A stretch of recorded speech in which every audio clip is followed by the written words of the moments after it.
Shalom. Back with part 4. All right. What shall be the stability of thy times? Let's continue here. All right. Talking about wisdom of Solomon. For she is the breath.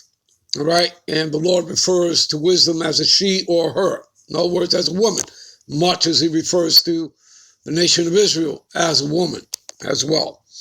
All right. For she is the breath of the power of the Most High, talking about wisdom, and a pure influence flowing from the glory of the Almighty. Therefore can no defiled thing fall upon her. See that? Just like when you read in Revelations, the 14th chapter, around the 5th verse, and it says, and they were not defiled with women, meaning that the elect of Israelites were not defiled by any philosophies. Okay? Man's deceits, the rudiments of the world. Okay, do you understand that? By man-made religious ideologies, philosophies, like Egyptology, okay? That Kemet BS, all right? You people need to grow up. You're not Hamites, okay? And you're not African Americans, okay? You're Israelites, all right? So get with the program, all right? Anyway, for she is the brightness of everlasting light, talking about wisdom, the unspotted mirror, the power of the Most High, and the image of his goodness. And being but one, she can do all things, right? Talking about wisdom, and remaining in herself, she maketh all things new. See that? That's what wisdom does. It all starts with the renewing of your minds, right? Romans 12:2. And in all ages entering into the holy souls, she maketh them friends of the Most High and prophets. See that? All right? And I quoted this earlier. For the Most High loveth none but him that dwelleth in wisdom. There you go. All right? For she is more beautiful than the sun, and above all the order of stars, being compared with the light, she is found before it. For after this cometh night, but vice shall not prevail against wisdom. See that? You understand, people? You get it? All right. Let's move on. Let's jump to Proverbs. Give me a minute. Okay, Proverbs 1-7. The Proverbs of Solomon, the son of David. All right, king of Israel. All right. And like I said, we're going to close out with in 2 Chronicles, the first chapter, 7-12. All right. And, probably I'll do that right after we get done, with this, or maybe I'll give you a few more. We'll see. All right. Verse 2, to know the wisdom and instruction, to perceive words of understanding. We looked that word up in the blue letter. You people know what that means.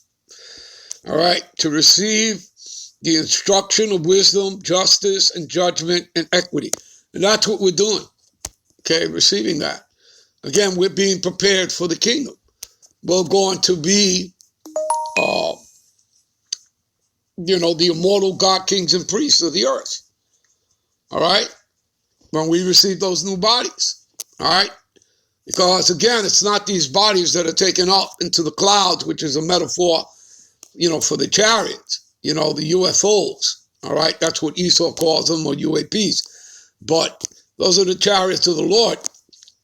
And it's not these bodies. These bodies are not taken up. It's our spirit that are taken up, all right, by the angels to receive our new bodies. And then within a twinkling of an eye, we shall all be changed. Do you understand? All right. All right. To give stability to the simple, all right. To the young man, knowledge and discretion, all right. These are all the things, like a lesson what I'm doing right now, all right.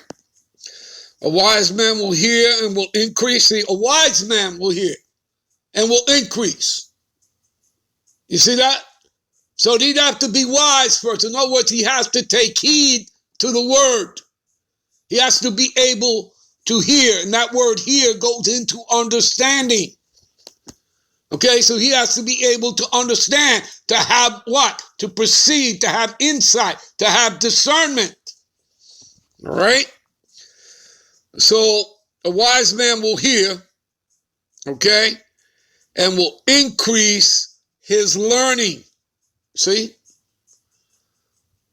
In a natural man, it's not going to have that. He'd have to be spiritual, right? And we already covered that.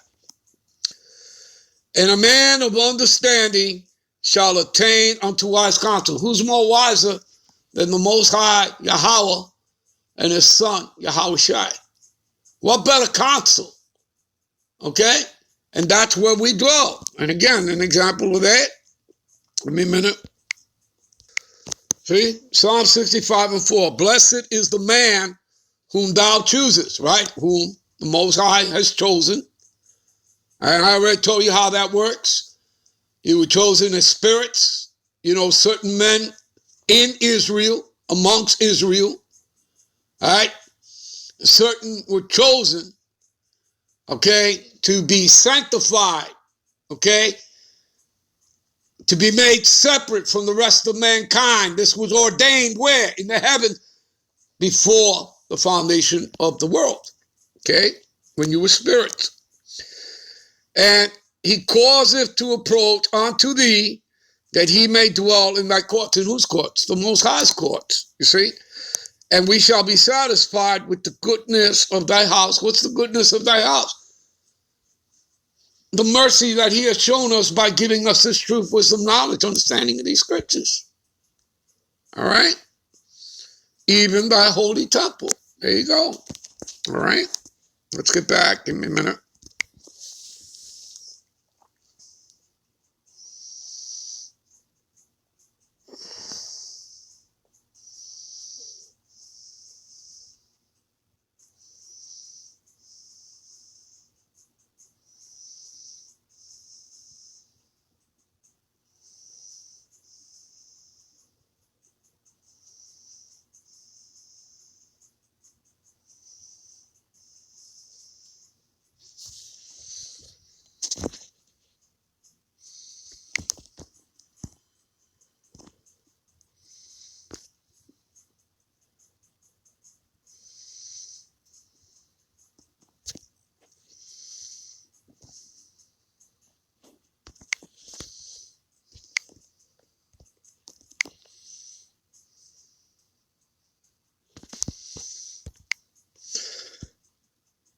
All right, I don't want to spend that much time, much longer. I mean, there are many precepts I can give you people, all right? So, but, all right, I'm going to cut it short, all right? So this is going to be the closeout. This is 2 Chronicles, all right? I told you this earlier, all right? We're going to close with this. This is when God appears unto Solomon, all right? And asks, what shall I give thee? All right, and I love this passage here. So in that night, God appeared unto Solomon and said unto him, ask what I shall give thee. And Solomon said unto the Most High, thou hast showed great mercy unto David my father, right? And has made me to reign in his stead, right? Now, O Lord God, O Lord Yahweh, God power, let thy promise unto David my father be established. For thou hast made me king over a people like the dust of the earth in multitude. See that? Which is too numerous to number. Give me now wisdom and knowledge. See what he's asking for? Give me now wisdom and knowledge that I may go out and come in before this people. For who can judge this people that is so great? Verse 11. And the Most High said unto Solomon, because this was in thy heart, right, in his mind, right, thou hast not asked for riches. He didn't ask for wealth, nor honor, nor the life of thy enemies, right? Neither yet has asked for long life, but has asked for wisdom and knowledge for thyself, that thou mayest judge my people over whom I have made thee king. Verse 12. To close out, wisdom and knowledge is granted unto thee. See that? Let's continue.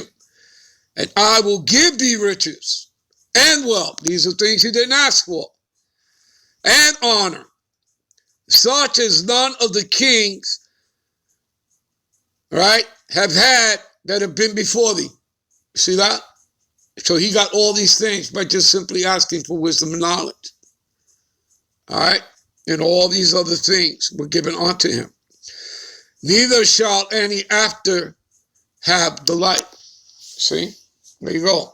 All right, people, I think you guys get the point. All right? How important, all right, wisdom and knowledge is. Again, wisdom and knowledge shall be the stability of thy times. What times? These times. You're living in the latter time. Okay? You're living at the end of Esau's reign. Okay? You're witnessing the fall of your enemies. All right? For you Negro, Latinos, and Native Americans. All right? You're witnessing the fall of your oppressors. Okay? And again, he was set up by the Lord as a fulfillment of prophecy. To do that because we are the ones who fell away and broke the law, statutes, and commandments. Okay? It's just a fulfillment of prophecy, people. All right? That's all it was. But again, only a remnant shall return. All right? Because only a remnant's going to hear this word. All right? And repent and come back onto the Most High, as you read in Isaiah, the 10th chapter. All right? All right, people. I believe you people get the point. Hopefully you were edified. I'm out. I'm on to the next one. Shalom.